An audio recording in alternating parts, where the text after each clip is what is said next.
Mắm lẩu à? Mắm lẩu. Có. Ở trên tông thì khác cơ đi. Cá muôn lẩu lẩu. Mua thêm lẩu chứ. Đâu? Dìm lúc nào? Con nó sò huyết. Nó nướng nữa hay? Thử nào ngon. Họ để đi từ nơi. Để đúng rồi. Nè, để đu. Có cá nè. Lại ăn coi là mỡ hành cũng ngon đó. Chờ cái mang coi ăn không nhỉ?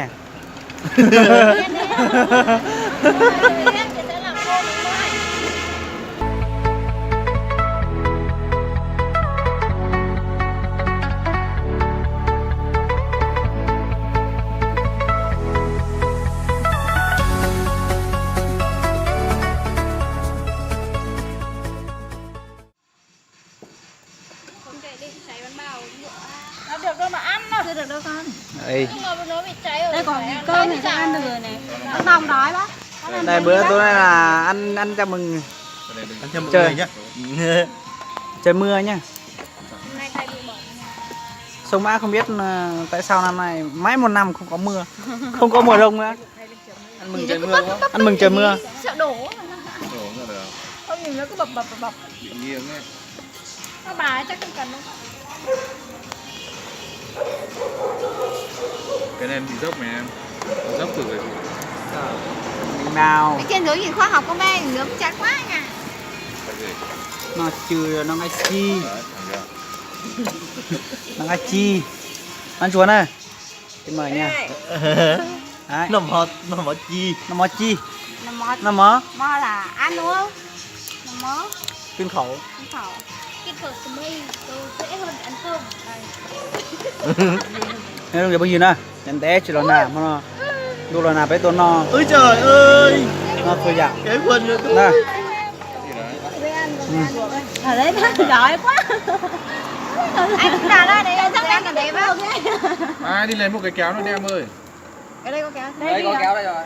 Cho ít nhiều. Cho anh rượu đi em ơi. Ngồi chờ này lâu lắm. Chú ơi chú. Đấy. Đói ơi đói. Chú ơi, ăn kim cẩu tổ mà gì ấy? Kinh khẩu á, kinh khẩu tôi mà. Chú mà. Cái đây là tiếng Thái thôi. Chú này không biết đâu. Chó à? Cái này là gì ngạ? Thì cái gọt cơm rán lên đây. Cơm rán, Cơm rán. Cho nên mắm lẩu ký nè. Mắm lẩu ký. Chua. Tao chưa thấy miếng thịt nào. Cơm em Đây đây. này. À không, có mẹ. Nhiều phết đây. Miến bún.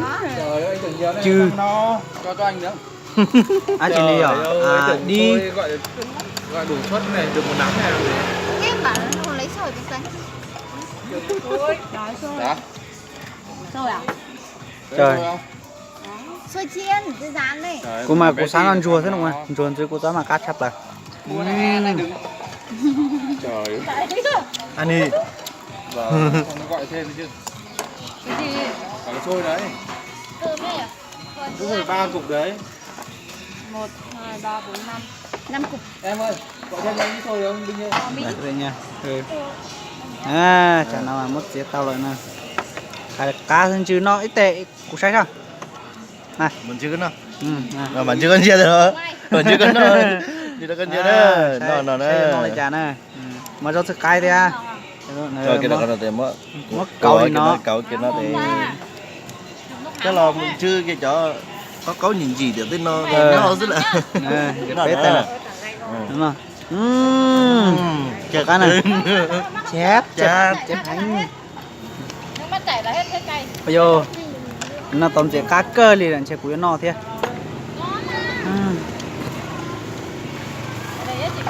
Để xem mà cú nó lên nó này, đi đèm đông này. Ở đây.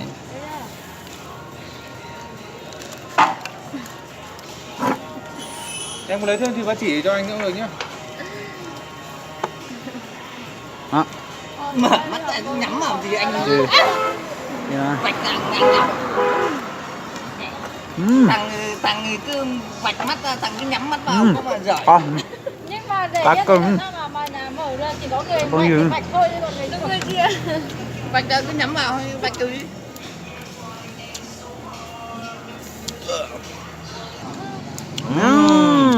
non chuột sao chào tất trứng cá luôn. Yêu cầu nói tiếng phổ thông. Ok. Ok. Tiếng phổ thông là bọn dân tộc nó không hiểu. Nói tiếng kinh nhé. Nè trường chùa mà bé non nó thế này. Chị hả? Cho non nhá là em giọt ôm nhìn bông. Đấy, nói chuyện mình ấy nhỉ? Thằng kia ăn đi, ngồi im đi. Từ trước chị với thầy trong nhà chị bảo chúng mày về đây chúng mày nói gì nói chúng mày về đây cấm nói với thằng với nhau. Không biết là chúng mày nói gì nha, tao sáng kia chúng mày nói xấu tao. Chờ nó dùng gì nè. Tụi mà chảy thế nhỉ. Review con tôm này nhá. nước ấy nhỉ? Cắt được. Gì? Chín chưa nhỉ? Thân rượu. À. Nó con nó cùng nó. Nó.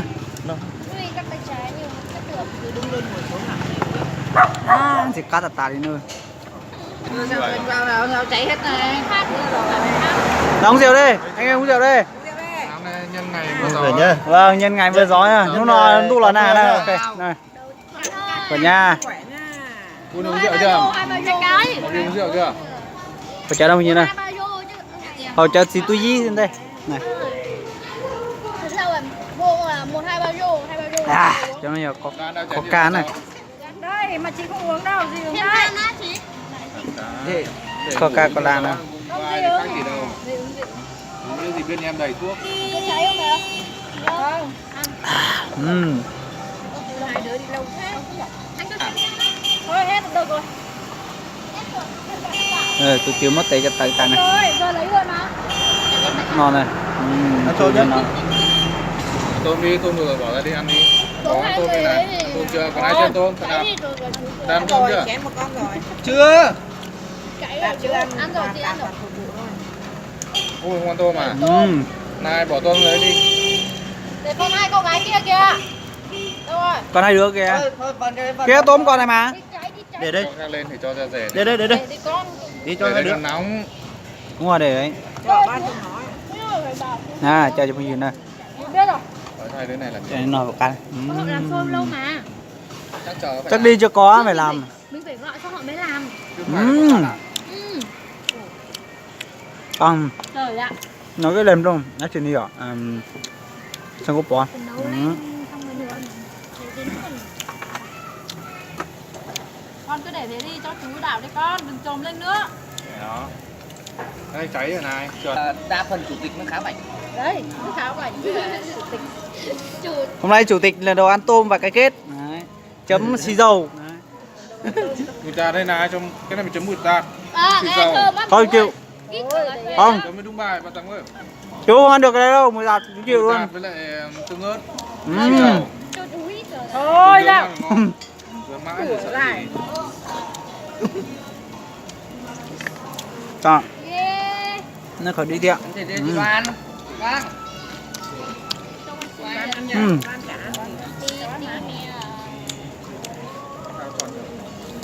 Cũng ngon đấy chứ. Cuốn rau cải Cuốn này ngon ngon mà. hả? Rau cải ngon mà. Ok, xin. Ra người ta cuốn rau cải. Có. Thôi kệ nói chuyện làm sao nhỉ. Rau này là Hay à? Nói cho bà chị, mắm lẩu nè. Mắm lẩu chú nè. Nói tiếng kinh nghe mày. Mà mắm lẩu chú nè, cho bằng gì nè. Chú mày nữa. Đấy ơi là đấy. tôm bây giờ tôm chín lâu rồi. Ăn tôm đây. Ăn đi anh để anh review ngan đi ha. Ăn thử đi ăn thử đi. Ăn tôm về. Ăn phải làm. Đấy. Uống cái xong ăn. Chép Đây. chép lại. Em kể đi thì em Đây nhanh cháy đấy. ăn chuyên. Chứ chỉ chiến mà tao một miếng tao chưa được miếng nào. Cái này chắc chín rồi. Bây giờ bắt đầu nhanh rồi. Nhưng mà anh up luôn nha. Cái này nó xác định không? Clip này. Đấy. Mấy quần áo mình rồi. Nó món này. Cái này nhiều món trên đây giờ. Món chi. Cái này tí về thôi hết cả người luôn. Nó chỉ số tết khởi một cái thiết cam. Ăn đi. Ăn thịt nướng đi. Cái sao ngồi chống cằm thế? Chị không ăn hẳn bác. Tồn ruột. Sao? Ăn đi. Tồn ruột. Sao mà không mua? Đúng không? Giờ cũng nọ nữa. Không. Có gì không có. Còn cái là cái chi đâu nữa. Nó không món to hay bạc cá. Ừ. Chết. Này trong thịt này. Mai mới nhớ đến cái niềm vui. Nó còn chỉ khá tà đi nữa. Tài Ngon niềm quá. vui Này. Về vợ à? Ờ. Bắt đầu đánh mép tèm tèm. Cái rau này thì bỏ à? À, cái nó món gì? Nó bỏ cho nó về. Món một cái. Bỏ lỏng. Không đổ nữa. Không đổ. Tiếp đến thì không. Trong người ta một Có một cá. Ở trên tàu chỉ khác cơ đi. Cá muôn lỏng. Mua thêm làm lợi chứ. À đâu? Dìm lúc nào? Con nó sò huyết. À nó nướng bữa hành. Thử nào ngon không? Họ ta họ để đi từ nữa. Để đúng nữa. Nè, để đu. Có cá nè. lại ăn coi là mỡ hành cũng ngon đó. Chờ cái mang coi ăn không nhỉ? em thì sẽ làm khô với mỡ hành. Nhớ trong mình này. Đến nó tốn chỉ cá thôi vậy. Cháu nhá. Con rồi nó tẩy nó gì nè. Không. Mua. Với mọi là ngay phải nó nữa. Nấu Ngay là ngay nhìn Tôi nhẹ. nấu hả bác? nấu bác. Cái nấu à? Mua sữa tua bé nó là nó phải phanh gì nè. Không, tức là Cô, họ à, đồ ta- lên đi mà. Ta đi Đồ bên- xa gì bác bua không sẽ biết phần ra nào. đấy. Tôi này ăn được ăn À, đi. vừa đồ. Cái gì bua nhìn nhá là Cháu dùng cái. Bác bảo, cũng phải để cho chín chứ em. Con nó bé nằm hòn này. Em bảo rồi cô. À, Sao phải để đâu? Son học ăn nhà subscribe được của YouTube channel này. Ôi trời ơi, cháy rồi. Bắt like, bắt share. Subscribe được YouTube channel này.